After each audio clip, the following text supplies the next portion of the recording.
Live হয়েছে, আমি just check করে নিচ্ছি।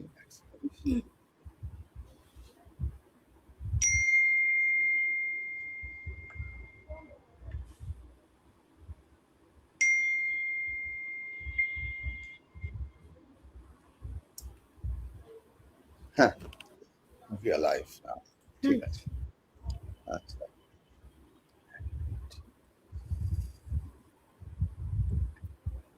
Just a second.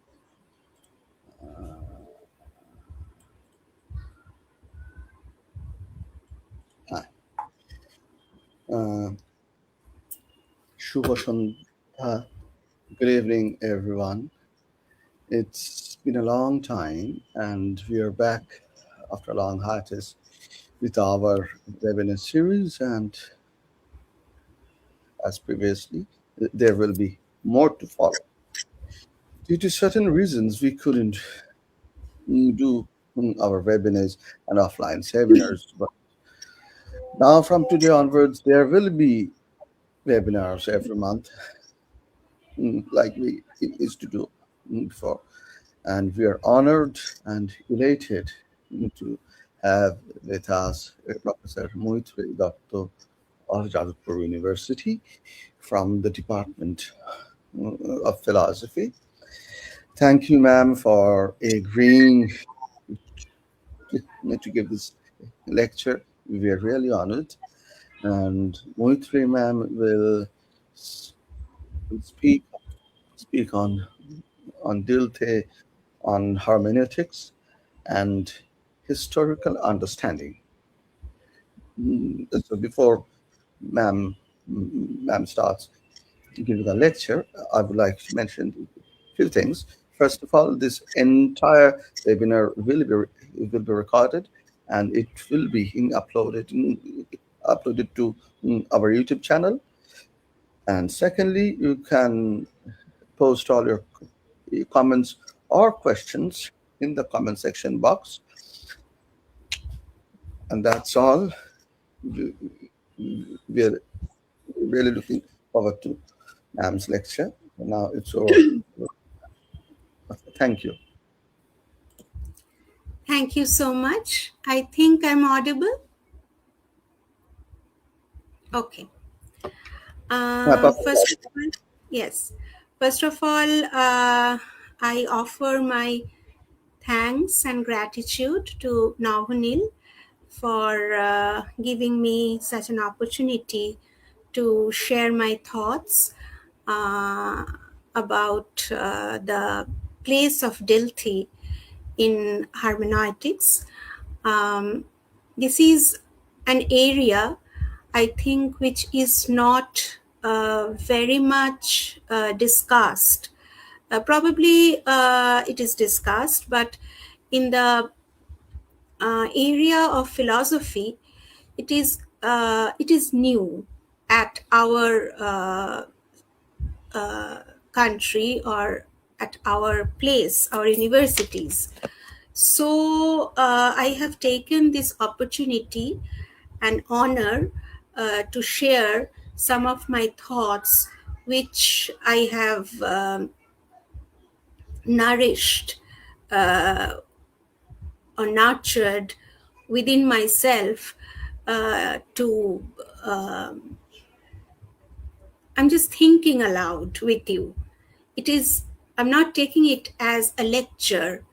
I'm not preaching anything. I'm not lecturing on a particular subject, but I would like to share whatever I have gathered about Dilthey as a hermeneutician and his journey to this phase of hermeneutics, which is actually a particular period of time in his whole life, academic and intellectual career. So before going into detail, I will present a small PPT, and it will serve as a framework, a guideline which will help us to take a journey along with the ideas of Dilthey, mm, a German post romantic philosopher who was extremely influenced by Kantian legacy in the one hand and the legacy of Schleiermacher on the other. So thank you all, and especially Navonil, for gathering here to listen to my this deliberation.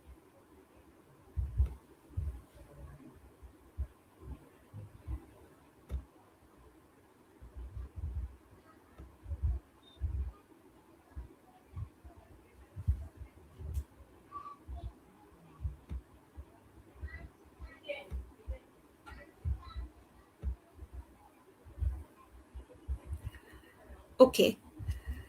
Uh, can you see it? I have shared my screen.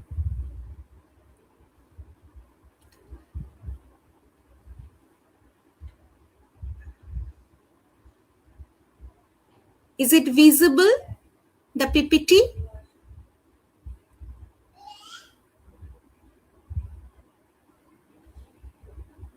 Clearly visible.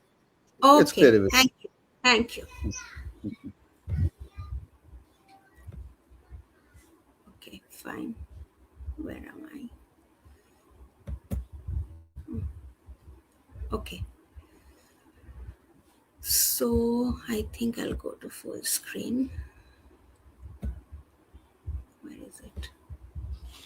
No, what is this? Is it the full screen?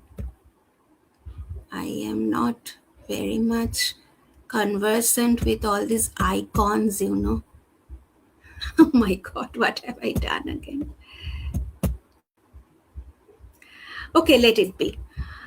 Okay, so Dilthey on hermeneutics and historical understanding. This is the topic today.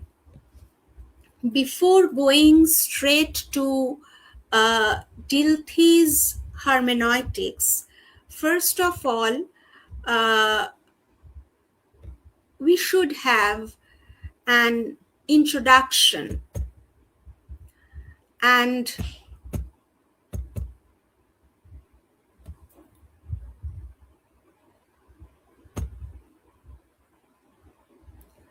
I don't know why I can't go to the introduction. How do I go there? It's not working.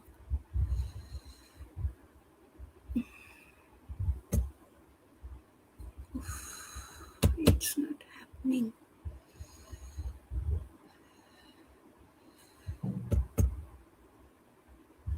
What is happening? I don't know. I'm not going to the, I cannot go to the second slide. What I'm doing.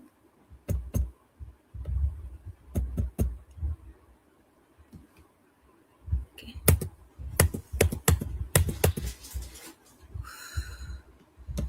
What is going on?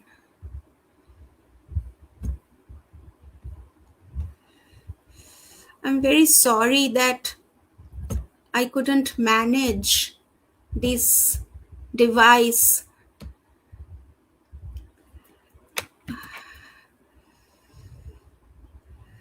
What is going on? I cannot go here.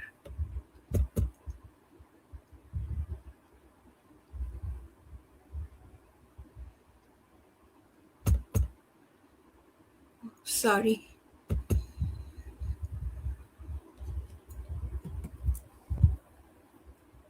I think I should go here. Okay, fine. Okay.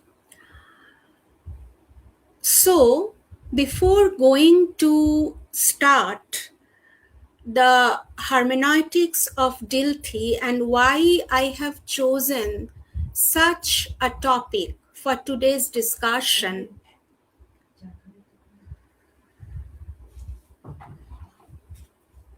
I would like to introduce Immanuel Kant, who I think is a very familiar figure to all of you.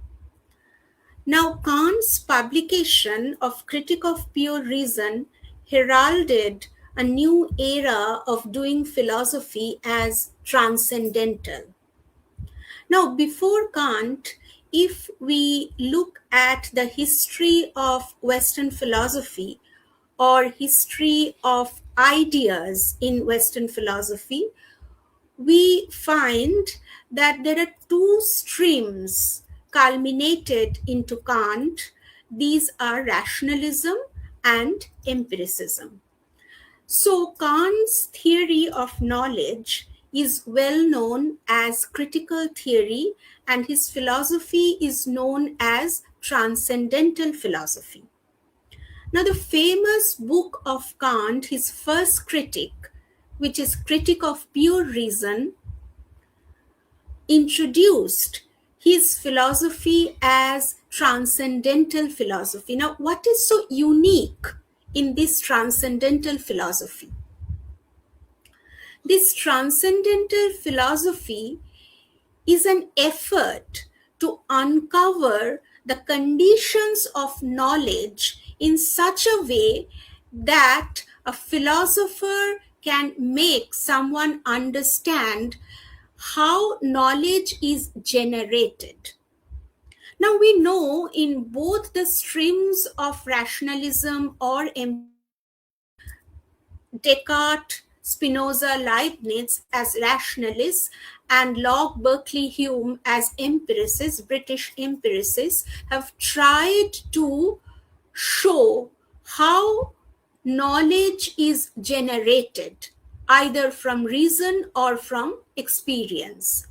But Kant has found out that neither of these efforts is or can be taken as adequate, because the knowledge which is defined either by the rationalists or by the empiricists, it is inadequate either due to the lack of novelty which knowledge requires, or due to the lack of certainty which also knowledge requires. Now, the rationalist account of knowledge lacks novelty, whereas the empiricist account of knowledge lacks certainty. But according to Kant, our knowledge, which is nothing but science at the time of Kant, that is 18th century, he thought that knowledge should possess both novelty as well as certainty. And for that reason, he has adopted a new way of presenting knowledge, and this new way is regarded as transcendental, which means he has tried to uncover the conditions due to which knowledge is made, that is scientific knowledge, science can be constructed. So these conditions are very vital for the genesis of knowledge, and the way is regarded as transcendental. So this new way of transcendental philosophy actually paved the way for the post-Kantian philosophy in the continents. So, as a genre of continental philosophy, when we talk about German Romanticism or Hermeneutics, we find that the Kantian legacy is very much present in these different branches of knowledge, which are not scientific in nature. So it is Kant only who, in his second or third critique, has explicitly shown that it is not only science which is important for human endeavor. Apart from science, human endeavor has been channelized into moral thinking, ethics, as well as aesthetics. So he has composed the second critic, which is critic of practical reason, and the third critic, which is the critic of judgment.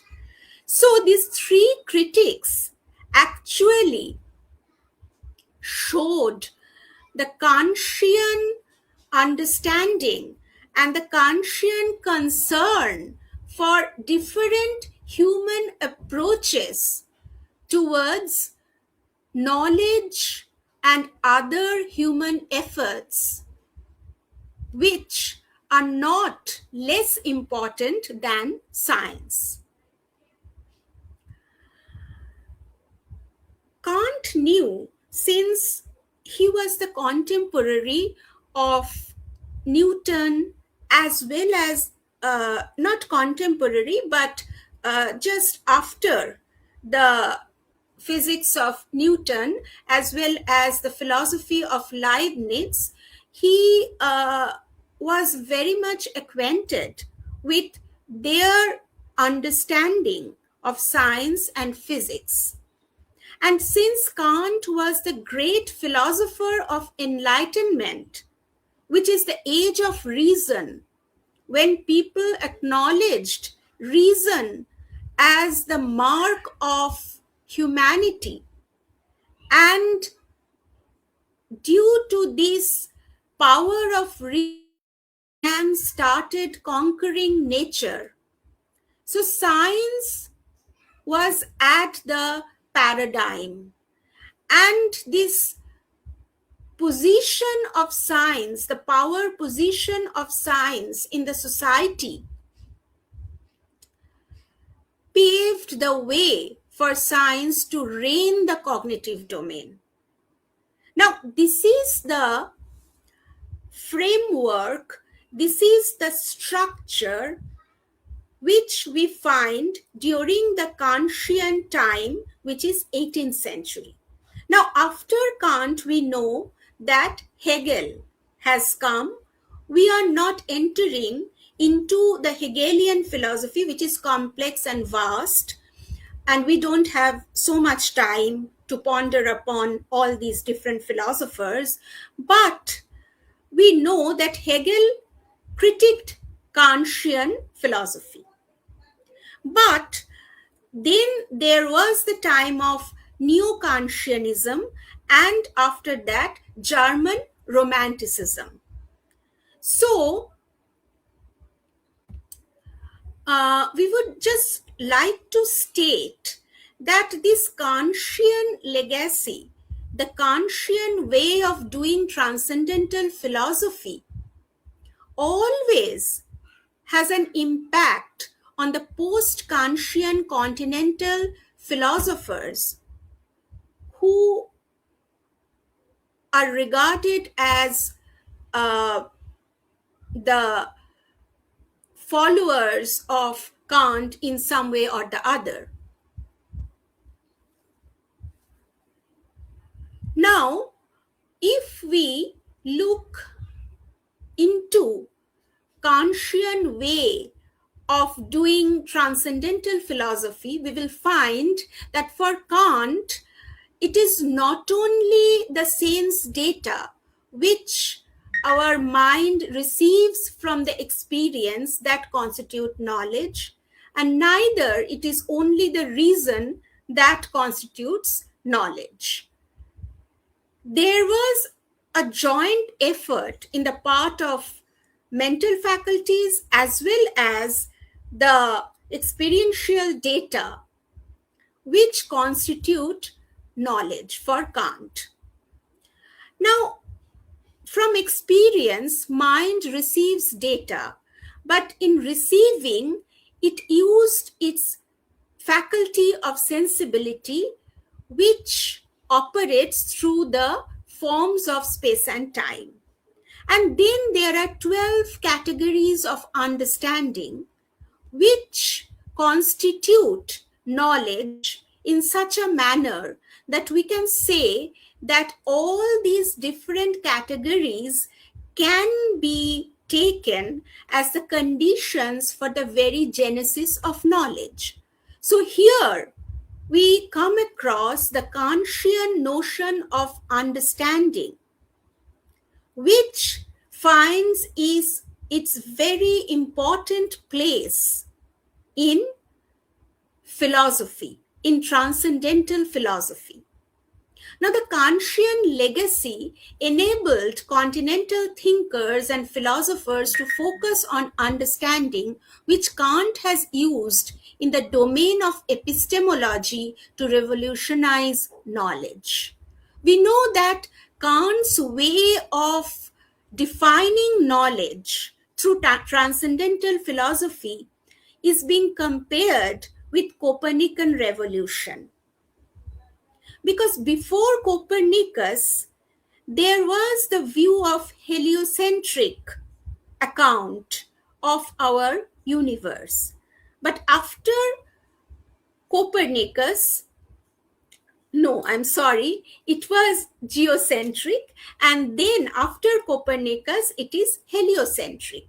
We come to know that it is sun around which the planets are moving, and it is not earth around which the sun is moving. So there is a complete paradigm shift that we find here. Just like that, before Kant, the way knowledge has been defined was completely different from Kant's way of defining knowledge, where we find the contribution of both the sense data which we acquire from outside, that is experience, and the inner faculties. So in Kantian terminology, we find the famous dictum, understanding maketh nature. So understanding, the faculty of understanding and the faculty of sensibility, these are active in forming knowledge. And so knowledge acquires both novelty and universality. So this is compared with Copernicus's revolution in the, we can say that in the theory of the creation or universe. Okay, so gradually this concept, that is the concept of understanding, caught the attention of those continental thinkers who study human sciences and their methodologies. So why I have talked so much about Kant, because you know that we nowadays talk much about continental philosophy. We also talk about the demarcation between analytic and continental. And then we also talk that nowadays in the contemporary society, the bridge is becoming narrowed down. The difference is no more, and there is overlapping. But what is actually continental philosophy? How this continental philosophy evolved? Because we know that Rene Descartes and others, they also have come from continents like France, etc. But we never consider the Cartesian philosophy as continental philosophy. So why we talk about the philosophy of Dilthey or Schleiermacher or Husserl or Heidegger as continental, and not the philosophy of Descartes and Leibniz as continental? One should ponder upon this, because the philosophers like Descartes, Leibniz, etc., though they belong to continents, yet they, being the modern philosophers, their methodologies or their purpose was to give foundation to science, the new science, the evolving science. But after Kant, this attitude has been changed. after 18th century, with the advent of 19th century, when we find a demarcation between continental philosophy and analytic philosophy, we find that the methodologies are gradually becoming different.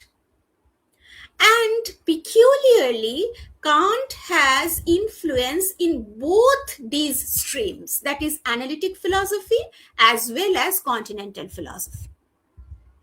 Either by critiquing Kant or by following Kant, these two different streams went on, and the analytic philosophy and continental philosophy went on developing. So I have thought that before going to talk about hermeneutics, and especially the hermeneutics of Dilthey, we should situate Dilthey. We should understand why Dilthey was so much concerned about understanding. Actually, he has borrowed this concern from Kantian legacy. Kant has discussed understanding in the domain of knowledge, that is epistemology. But we will find that this Schleiermacher and Dilthey, who have started doing hermeneutics, that is the theory of interpretation, they have taken understanding in a different sense, in a different domain altogether. But they could never detach themselves completely from the Kantian legacy of transcendental philosophy. So that is why I have talked a bit about Kant in the introduction. Now, Schleiermacher was a philosopher, and he was also very much Kantian because he has introduced understanding as a subject matter of modern hermeneutics. Now, I don't have so much time to deliberate upon the evolution of the branch called hermeneutics through time, because it is a long story. So, the long story, to make it short, I can say that the seeds of hermeneutics are very much were very much there in the Greek antiquity and the medieval times, especially in the biblical interpretation. But the modern hermeneutics, which is a full-fledged philosophical discipline, has emerged when Schleiermacher introduced understanding as a subject matter of it. And this modern hermeneutics emerged as a result of the propagation as a theory of biblical interpretation, the theory of interpretation in philology, the revival of the theory of interpretation in jurisprudence, Kantian philosophy, German Romanticism, and so on.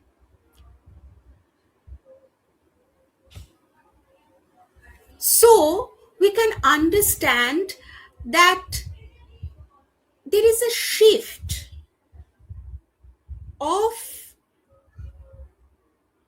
taking understanding or studying understanding here. Because after Kant, we find with the introduction of German Romanticism, those German philosophers who can be regarded as continental philosophers were influenced both by Kantian philosophy and also by German Romanticism, and also by the different local theories of interpretation, as I have mentioned just now, the interpretation in philology or the interpretation in jurisprudence, and also the biblical interpretation theory. And they have understood that it was very much necessary to develop a full-fledged philosophy or discipline where we can study understanding and interpretation in its fullest sense of the term. So here Schleiermacher has made the concept of understanding free from the confinement of the cognitive domain. During the Kantian period, it has been confined to the cognitive domain, and Schleiermacher has freed it from the confinement of the cognitive domain, and it is introduced into the domain of meaning. So we can understand how the term understanding is gradually blooming. It is getting its different aspects, its different facets with this development of hermeneutics as a branch of study. This transition is a remarkable event in the history of ideas in the West. 19th century Europe, when got saturated with absolute idealism of Hegel and positivism of Kant, at that time, such hermeneutic enterprise freed humans to look at understanding from a new standpoint. Now we are coming to Dilthey. Wilhelm Dilthey, 1833 to 1911, a successor of Schleiermacher, sought to liberate the methodology of human studies from the explanative ideas of natural sciences. Now, here again, after Kant, the thinkers of 19th century faced the crisis of the lack of a proper methodology of human studies. As I have mentioned just now, that there was a tendency to reduce the methodology of human studies into the method of sciences, which we find in positivism. But Dilthey was not satisfied with that type of methodology which positivists have provided, which is completely scientific, which is modeled on the scientific methodology. Now, till Kant, we have found that Western philosophers have adopted a task to provide a legitimacy to natural sciences, which were taken to be knowledge later on. Natural sciences are identified with knowledge. It is an irony, that Descartes and others have tried to give a foundation to science, and gradually, with the advent of 17th, 18th century, the science has occupied the power position, and philosophy as if started serving it. So, I'm not blaming the scientists that they have dethroned philosophy and occupied the power position in society. It is actually the way society behaves. When society gets material benefits from positive sciences or natural sciences, so it gives science a particular power position, and all other disciplines became subservient to science. That has happened. So during that period, we find that Dilthey was very much disturbed by this lack of methodology, a unique methodology for human studies. And he was completely disturbed, and he did not submit to the positivist attitude to reduce the methodology of human studies to the methodology of science. So he has started looking for a unique methodology for human studies.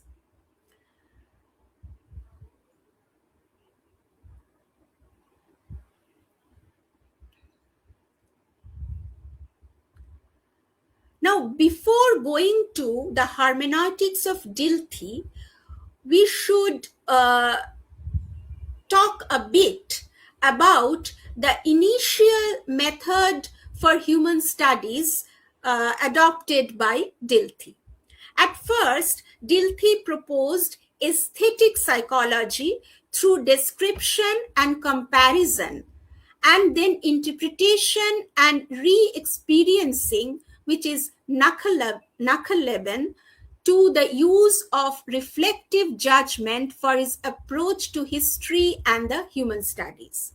Now we know that history is a very important branch of human studies. And from the very beginning, Dilthey being himself a historian, his purpose was to find out a proper methodology for doing history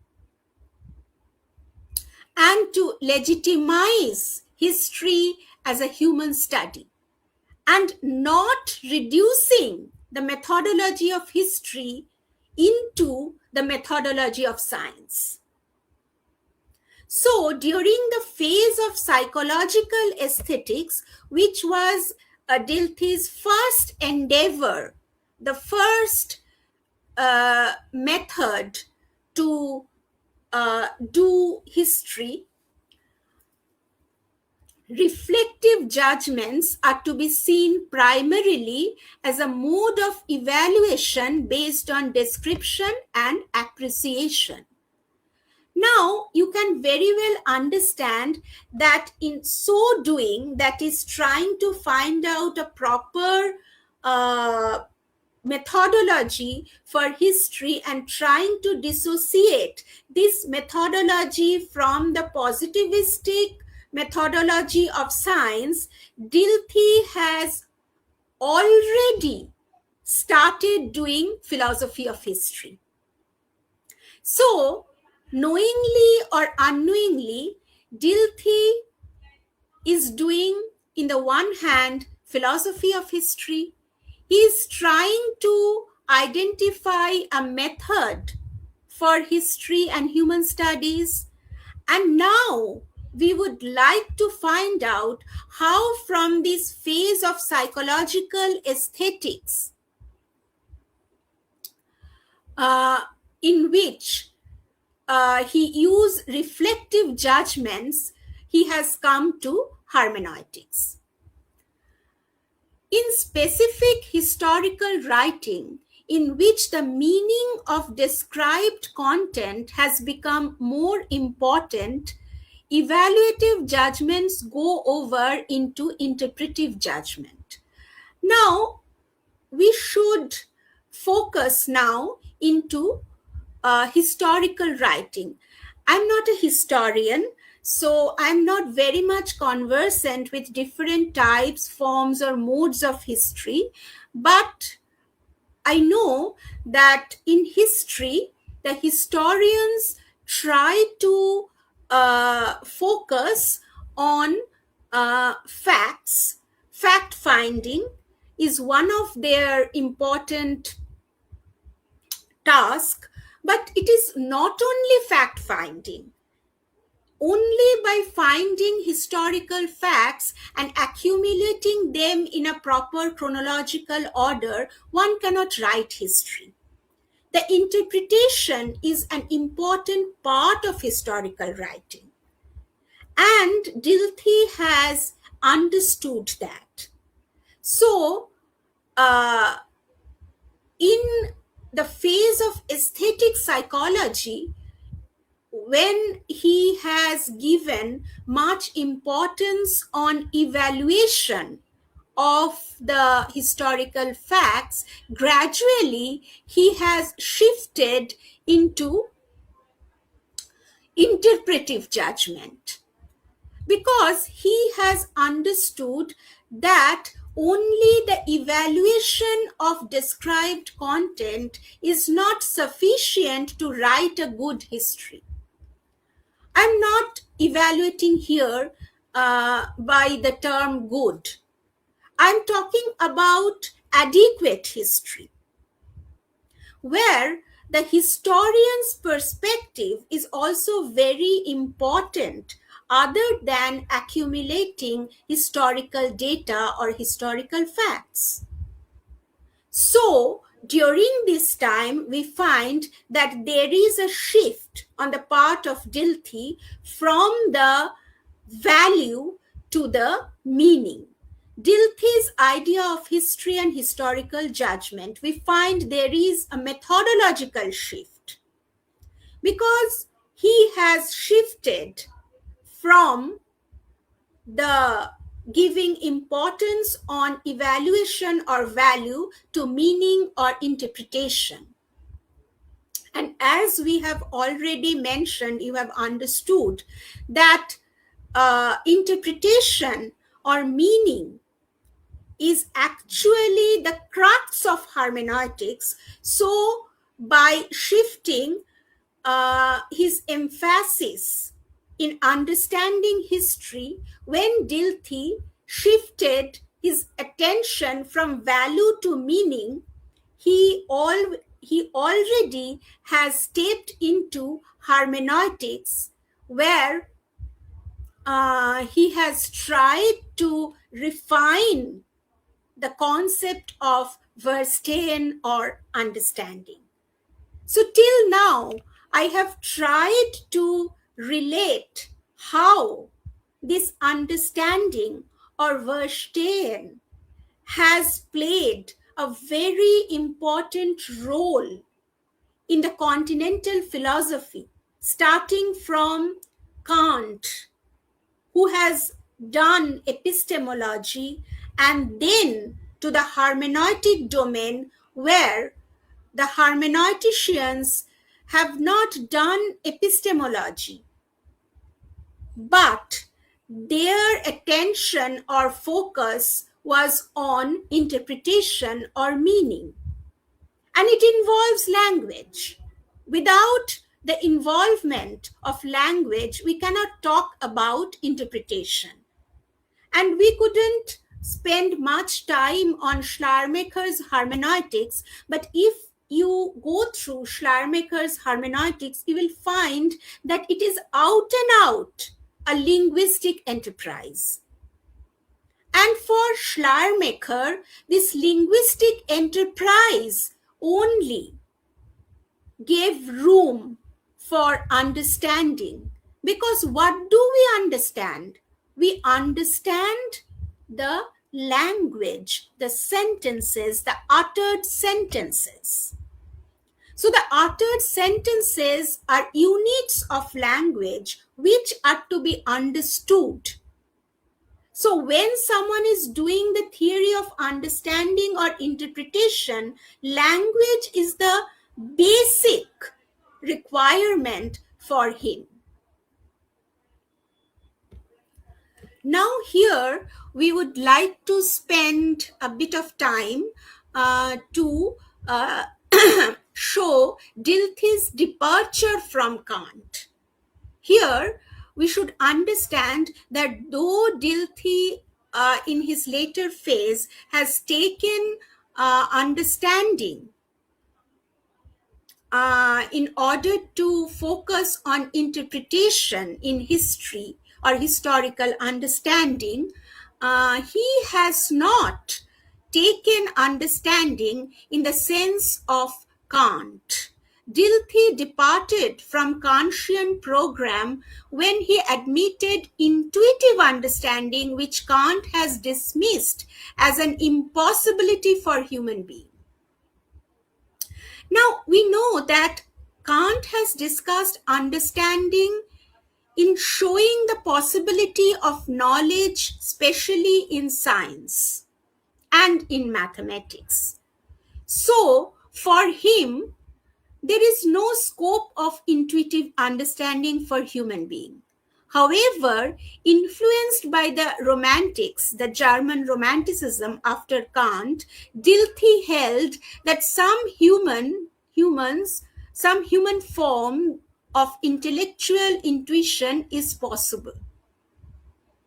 Now, this intellectual intuition or intuitive understanding has not been completely rejected by Kant, but he has said that in the domain of epistemology, where we are talking about the possibility of knowledge for human being, the intuitive understanding is not possible.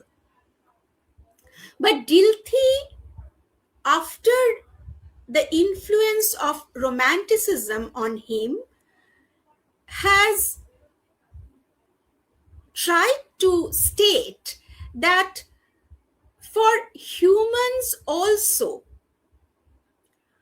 a form of intellectual intuition or intuitive understanding is possible. By concentrating on history rather than nature, Dilthey was of the opinion that it is possible to defend a mode of intuitive understanding. Here we can understand why Dilthey has dissociated himself from Kant, because Dilthey's main concern is history, and Kant's main concern in his first critique is not history but nature.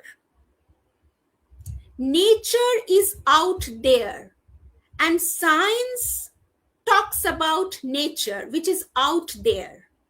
So there is not very much scope to alter the understanding of nature on the part of human being.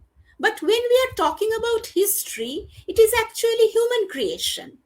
Though the historical facts are important, which are the building blocks for writing history, but history cannot be written properly without human intervention, without human interpretation. So there is a scope of intuitive understanding in the case of Dilthey and not for the case of Kant. Kant's transcendental investigation into the understanding, that is Verstand, made our knowledge of nature possible, whereas Dilthey's analysis of understanding, that is Verstehen, both the words mean understanding, appeals to the conditions of human studies which make historical knowledge possible.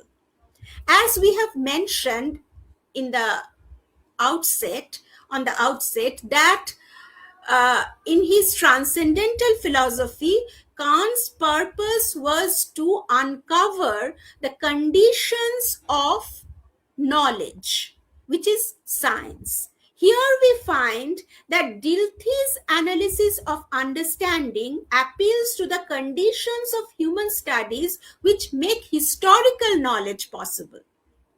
So for Kant, in the first critique, the scientific knowledge is taken to be knowledge.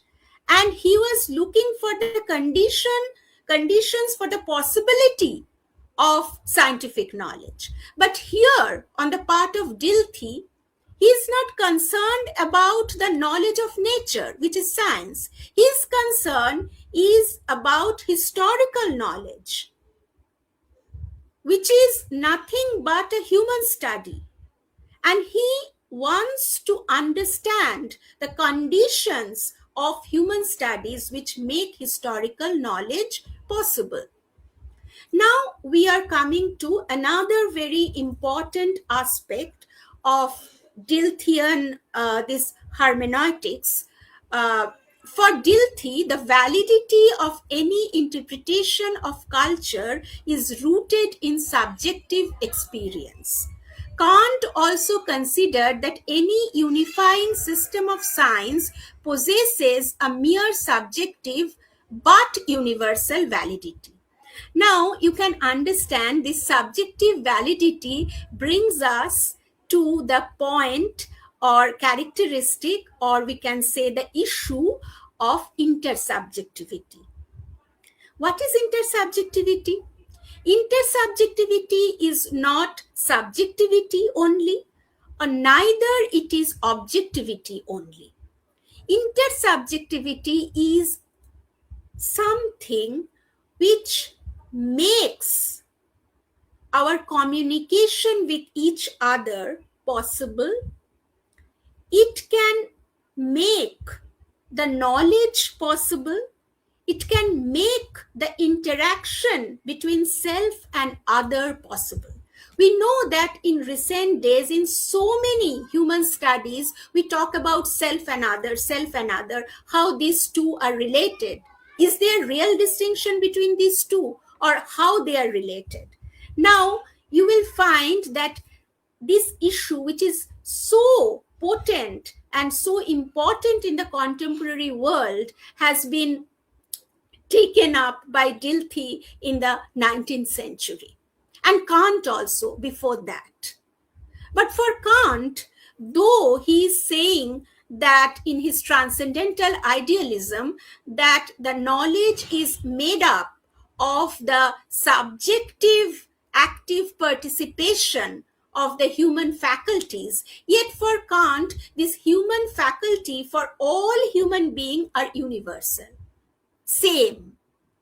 So here, Kant has maintained the objectivity through intersubjectivity.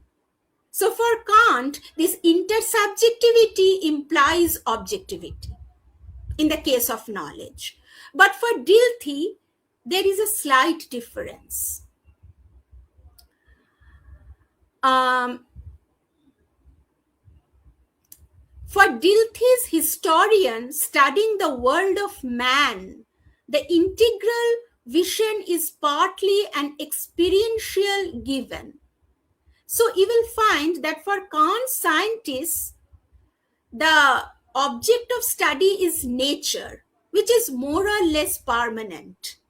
So whenever someone has the knowledge of nature, then one can think of a universal subjective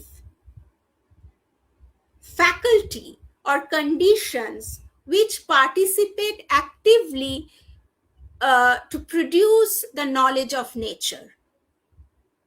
Though there was a kind of implicit intersubjectivity, yet it can be very well translated into objectivity. But in the case of Dilthey, his domain of study is not nature. His domain of study is the world of man and the interrelationship of man. So Dilthey's historian studying the world of man, the integral vision for him is partly an experiential given. It is not out there. It is experienced.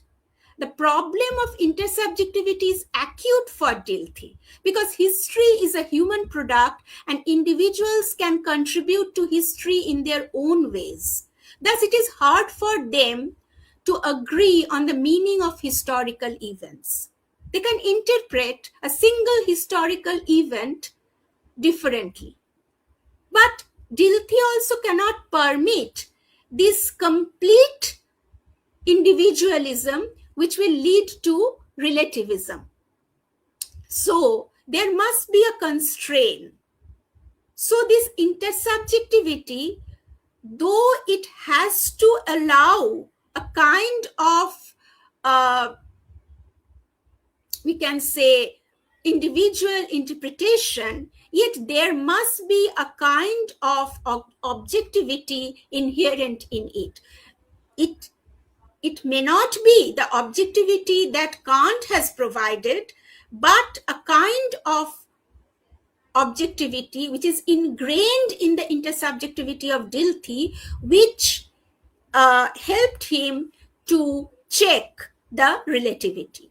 In order to mitigate the above problem, Dilthey holds that there exists a common fund of psychological properties which occur as fundamentally different configurations in each individual.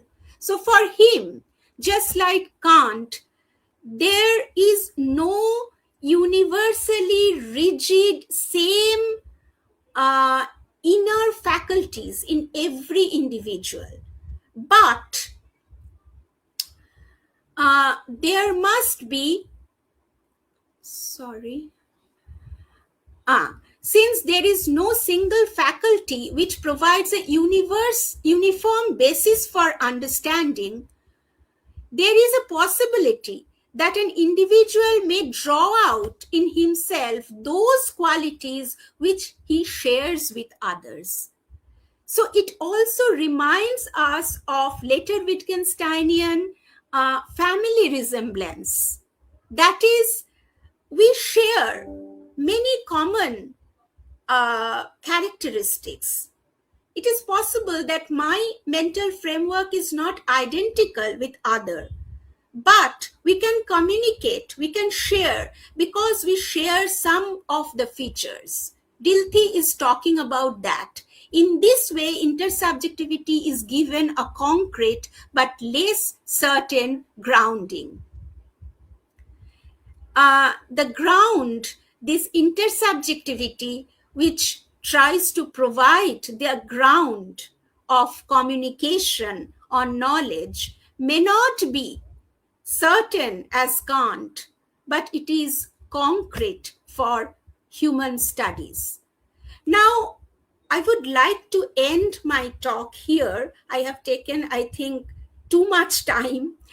I would like to end this talk by making a distinction between Erlebnis and Verstehen, because it will show you how Dilthey's position has shifted regarding the relationship between self and other.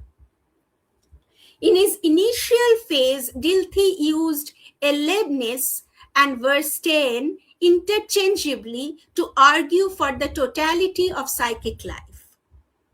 At the fundamental stage, at the initial stage of his, when he was experimenting with the methodology of history. Okay, at that time for him, Erlebnis and Verstehen are interchangeably used. During that period, he assumed that Verstehen designates both self-understanding obtained through Erlebnis and the understanding of others. It was assumed that we apply the insights of Erlebnis to our perception of others. The understanding of others is an extension of Erlebnis. So Erlebnis implies self-understanding, and this self-understanding is sufficient to understand others. This was the initial view of Dilthey. But as he entered into the domain of hermeneutics by following Schleiermacher and has adopted this historical understanding as the main subject matter of his study of hermeneutics, he has found that it is not so. The self-understanding not always helps us to understand others, but sometimes or most of the time it is other way around. That is, the understanding of other, the empathy for other will make us understand better. That is, self-understanding is dependent upon the understanding of others. Thank you. Thank you so much.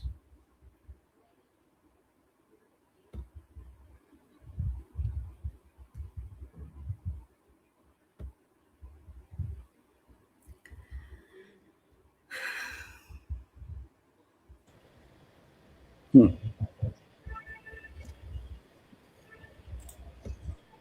Hmm.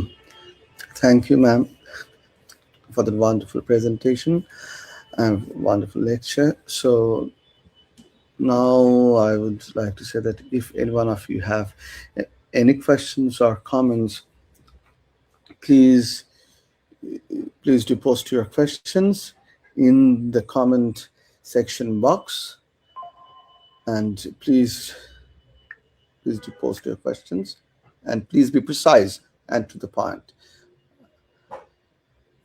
Actually, I think okay. There's this question by Dhananjay Saha. I don't know the. Let's say, ma'am, could you elaborately discuss the metaphysics? আমার মনে হয় যেটা একেবারে out of the topic, তবুও বলছি, could you elaborately discuss the metaphysics and epistemology, and in what juncture metaphysics can be epistemology? এটা আমার মনে হয় যে আউট অফ দ্য টপিক হয়েছে। It's not possible in this forum. It is a huge area. Exactly. Yes. That's what I'm saying. I'm sorry. So, could you please post your questions in the comment box and any comments? এবং এখানে অনেকেই আছেন যারা এই প্যানেলের মধ্যে রয়েছেন। তো মোশাররফ হুসেন আছেন, আরো অনেকে রয়েছেন, সুনির্মল স্যার আছেন, আরো অনেকে রয়েছেন। আমি তাদেরকে অনুরোধ করছি, আপনাদের যদি কোনো প্রশ্ন থেকে থাকে আপনারা হয় মাইক্রোফোনে বলুন অথবা কমেন্ট সেকশন বক্সে লিখলে আমার মনে হয় যে সেটা সুবিধা হবে ম্যামের পক্ষে উত্তর দিতে। and you can post your questions both in Bangla and English as well, I think. So ma'am is eagerly waiting for a question. Please do post your questions. Does it make sense? I don't know. তার কারণটা, আচ্ছা, আমার একটা ছোট্ট, আমি জানি না এই প্রশ্ন জিজ্ঞাসা করা ঠিক হবে কিনা। No, please. আমি যদি ভুল বলে থাকি, তো regarding your point on intuitive understanding, I want to ask how does Dilthey's idea of intuitive understanding, which according to is shaped by German romantic philosophers, German romanticism, mark a decisive departure from Kant's denial of intellectual intuition within the epistemology of the human sciences? Yes, it is very important. I think that, as I have mentioned already, that in the first critique, Kant's project is to definitely give the possibility of science or scientific knowledge, how knowledge is possible. Now, before Kant, the epistemologists have tried to give an account of the genesis of knowledge. It is Kant who has come and shifted the attention and has pioneered this transcendental philosophy by saying that it is the possibility of knowledge upon which we should focus. Now, as we have already mentioned, that by this knowledge we mean science and nothing other than science. So for Kant, the object of this knowledge is nature, and it is more or less objective. It is more or less, we can say, same for all human beings. And since the object is outside the domain of human interaction, though in the process of making the knowledge about nature, the human intervention is there, yet the object of knowledge is not completely made by human intuition or human intuitive understanding. So human intuitive understanding, when Dilthey is talking about this, he is taking liberty from this we can say, this objectivity of nature which has prevailed, uh, we can say, strict boundary on Kant. So Kant, in order to maintain the strict objectivity, which he has maintained through intersubjectivity, Alan uh, was could Alan. not allow the intuitive understanding very much, because if he allowed this intuitive understanding in the domain of human beings, then there can be the risk of a bit of uh, relativism or individualism, because then he cannot bring together all the individual uh, knowledge within a same framework, which is very important for science. We cannot take the risk of uh, falling into the prey of individualism or relativism in the domain of science. So I think that though in the domain of noumena, when he has talked about faith in his second critique and or in his third critique, because he knew that it is a human being cannot be satisfied only with the cognitive enterprise. He has other enterprises also, like moral enterprise, like aesthetic enterprise. So there maybe they can have the freedom, but in the cognitive enterprise, his enterprise should be bounded. Otherwise, this intuitive understanding can bring about a kind of looseness, probably, for the case of science. For divinity, for divine intellect, there can be intuitive understanding.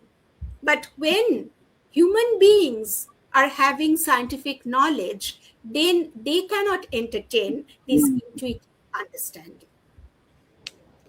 Okay, ma'am. Thank you for that answer. And my আরেকটা প্রশ্ন আছে, this is the last question that I'm having. নিশ্চয়ই, নিশ্চয়ই, হ্যাঁ। As আমি একটু এটা বের করি, আমার লেখা আছে note regarding Thailand Beach and West End, as you say that Dilthey use these two phrases interchangeably to argue for the totality of psychic life within quote. So I was just thinking, in Dilthey's early thought, how does this West End function, or has it at all functioned as the extension of Allenby's from self-experience to the cognition of others, Exactly. and at the same time thereby grounding intersubjective understanding in the totality of psychic life? Okay. Okay, this is also a very important question. Now, Leibniz and Verstehen, these two concepts are very important, and this is, the problem in talking about German philosophy in English, as these German terms are extremely nuanced and technical. When we translate a Leibniz and Verstehen both as understanding, it doesn't cover the nuances. A Leibniz, we find that a Leibniz is a term which implies self-understanding. And in the earlier phase for Dilthey, we can understand that this self-understanding is more important than the understanding of others, because that was a phase of psychology. as we have mentioned, that when Dilthey has started looking for the methodology of human studies, especially for history, he didn't want to take the positivist way of taking the method of science. So he was looking for other methods, and he has taken the aesthetic psychology as his method. But since it is a method of psychology, so he was prone to the self understanding more than the understanding of the other. As a historian and the philosopher of history, he knew that this understanding of other is very important, because when a historian is writing history and he is trying to understand what is history and how a history writing is possible, then for him other is also very important as himself. But he thinks that being important also, it is possible to understand other by virtue of self understanding. That is, the arrow is from self to other. But as after the influence of Schleiermacher, who has initiated modern hermeneutics and the theory of interpretation, as we have found that there was a shift of Dilthey from valuation to interpretation. He has understood the importance of meaning giving uh, technique and the sentence meaning. And he has understood that the interpretation is so important for writing history. So, if interpretation is so important for writing history, so the others are very much important. If we fail to empathize others' point of view and we try to understand other from our self understanding, then in most of the cases we might fail to understand others. So he has tried to empathize others, and by empathizing others he has tried to situate himself on others perspective, and from there he has looked into himself, and he has understood that the self may be constructed by others gaze. So in this way, I think in the later stage, when he has taken hermeneutics as the method of human studies, especially for historical understanding, it is very important to uh, have the understanding of others to understanding for understanding oneself, as far as I have understood. Right. So, following this may be the last question, Jay. So, following this, I would say, so the in that case, so does Dilthey's early identification of self-understanding and the understanding of others under the single category of Western Hmm. collapse the difference between experience and interpretation? Um, it is a hard question. Yes, I think that during that time, he hasn't given that importance on interpretation. Okay, he has started giving importance on interpretation as soon as he has entered into the domain of hermeneutics, and he has understood that to give importance on interpretation, experience is needed. Experience is needed, and this experience cannot be confined to self experience only. This experience is the experience of the world, and that means the experience of others. So in this way, the experience of others become becomes very important for interpreting or the whole task of interpretation.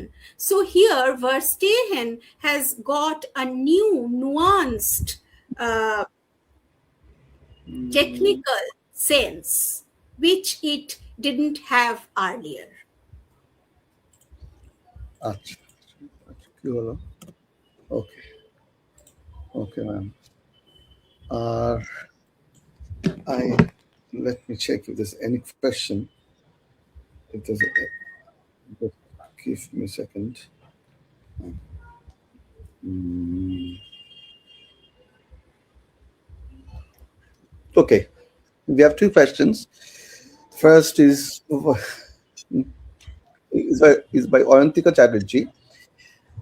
Uh, where Kant universalizes the structure of cognition, Dilthey situates them within historical life, isn't it, ma'am? This is by Ayantika Chatterjee. Can you repeat the question once? Sure, sure, sure. Where Kant universalizes the structure of cognition, Dilthey situates them within historical life, isn't it, ma'am? It's by Um, Ayantika Chatterjee. I think that yes, in a way, uh, Dilthian determination of understanding is different from that of Kant, uh, because, as we have mentioned, that Kant's um determination of understanding is for a scientist, specially. And when he has talked about understanding, he has talked about within the strict domain of knowledge, which is nothing but science. But in the case of Dilthey, it is, of course, the historical, uh, the perspective is historical understanding, the historical knowledge, and the historical knowledge is situated in man's world and it is not situated in nature. Maybe some events of nature are there in history, but unless and until a historian interpret it, order it, or accommodate it in the history, until then, it cannot be treated as history. So, historical understanding is different from Kantian understanding. Kantian understanding is out and out cognitive. But for Dilthey, who himself is a historian and a philosopher of history, as I have told you, for him, the purview is historical. The knowledge of history is important for him. And he is trying to find out a method to identify the historical knowledge and identify the conditions which make the historical knowledge possible. Okay. And there is another question. It's by Audrija Acharya. She says, "Good evening, ma'am. Can you please elaborate more on Erlenby's and how is this self-understanding interchangeable with the understanding of others?" Yes, I know this part is extremely interesting because this will make a room to exchange our views interdisciplinary way. Right, right, So right. the self and other, the relationship is very important for all of us, those who are practicing humanities. Mm, Because it is our domain where we are communicate, where we are exchange. For us, the knowledge is such. whether it is historical knowledge, sociological knowledge, or the knowledge of economics, whether whatever it is, there is a difference between self and other. And we know that for Dilthey also, this difference was very much there from the beginning. Now, how he has tackled it? There are two phases, as I have mentioned earlier, that in the earlier phase, when he has tried to do, or when he has tried to determine historical understanding by the means of aesthetic psychology, then he has thought that the self understanding is the most important one, which, as Navonil has just mentioned, that it can collapse into the understanding of others. That is, the understanding of others can be the subdomain of the self understanding. The self understanding, the domain of self understanding is bigger than the understanding of others. We can very well interpret the understanding of others by self understanding. That was his primary view. But as soon as he entered into the domain of hermeneutics and he has understood the value of interpretation or meaning in the case of historical knowledge, he has found out that this other, who is the other? We have to identify the other first. We have to distinguish myself from the other.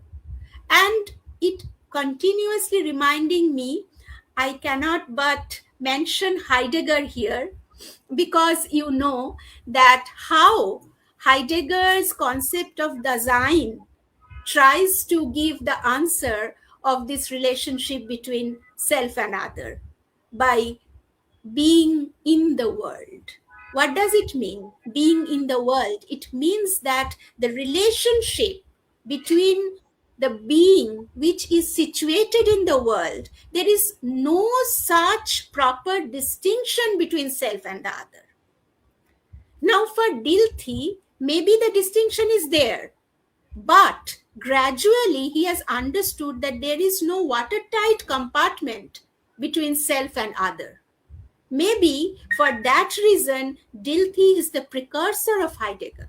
Heidegger himself has told how he has indebted to Dilthey for doing his philosophical hermeneutics. Though we know that Dilthey is a methodological hermeneutician, but he has paved the way for the philosophical hermeneutics, which Heidegger and Gadamer later on pursued. So this problem of self and other is there, was there also.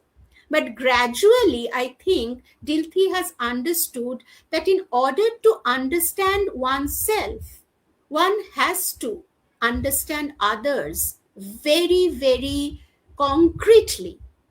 Otherwise, it is not possible. If we cannot put our foot into your shoe, how can I understand what your experience is? And this experience actually helps us to understand. And one facet I completely avoid here, that is with which I will stop here, that is Dilthey has determined understanding in his hermeneutic phase as the category of life. This is very important. I couldn't just talk about it during this small amount of time, though I have taken much. Navonil was very graceful in giving that, but I am telling you that there is so much in Dilthey which one should pursue in studying, that we will get that this lived experience, the self and the other, the category of life, all these concepts which are used not only in philosophy but also in other humanities discipline nowadays were very much there present in Dilthey's philosophy. So we should dig deep into Dilthey to understand how these problems cropped up in his philosophy and how they evolved and taken the contemporary shape. Thank you. Thank you, ma'am. And I would like to close with this one. There was this question by Anantika Chatterjee where she questions about how Kant universalizes the structure of cognition and how do they situates them. So naturally, the question comes, and I will close with this question. Arpana Prasthana, je, how does Dilthey here tries to how coverage Dilthey relocate? Dilthey relocate the ground of universal validity from Kant's transcendental subject to the historically lived subject of experience. This is the last question. Okay, so this is also very important because I think, as far as I have studied, I have also studied very little. I'm thankful to Navonil that he has given me the opportunity to study Dilthey in a proper manner. But this question is also very important. But that is here also, I think that the domain of study in Kant is different from the domain of study in Dilthey. Okay, so the Kantian way of can you please repeat your question once? I Nischint. huh. How does Dilthey relocate the ground of universal validity from Kant's transcendental subject to the historically lived subject of experience? Okay, transcendental subject to lived subject, Uh-huh. the validity, yes. Right. Actually, for Kant, in the first critic, Kant was extremely strict and rigorous. He didn't want to allow any human feeling there. Okay, because in the first critic, his purpose is to identify some conditions for scientific knowledge which is rigorous, which is strict, and which is universal. So there, the validity should be rigorous also. So there, the question of whenever you talk about life world, lived experience, then here, though we, as Dilthey's own word, though we find something very concrete, very close to our own being, yet it loses a bit of rigor. Okay, it loses a bit of uh, strictness.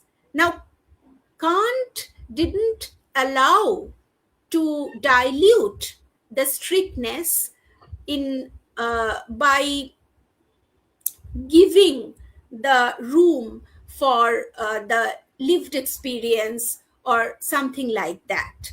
He has understood that the feelings are very important, which he has dealt in his third critic, aesthetic judgment, where he has dealt, and he knows he has. If we read, that is the hardest book of Kant, the third critic.